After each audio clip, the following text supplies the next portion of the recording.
Israel में यहूदी अपने 7 साल के बच्चों को राइफ़ल खोलना और बंद करना सिखा रहे हैं। मेरा बच्चा तो नावाकिफ़ है अब इस चीज़ से। तलवार से इसको नफ़रत सिखा दी गई, बंदूक से इसको नफ़रत सिखा दी गई। इसको सिखाया भी गया तो शरीके के लिए बंदूक उठाना, चंद मरलों और चंद टकों के लिए बंदूक उठाना इसको सिखाया गया।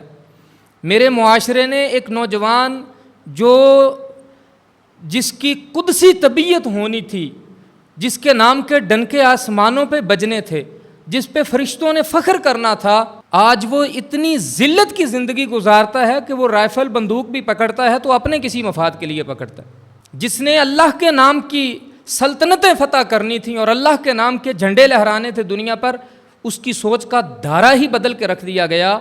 उसको गिद्ध की तरह एक गलीज़ सोच दी गई और जिहाद का तसव्वुर उसके दिमाग से निकाल दिया गया।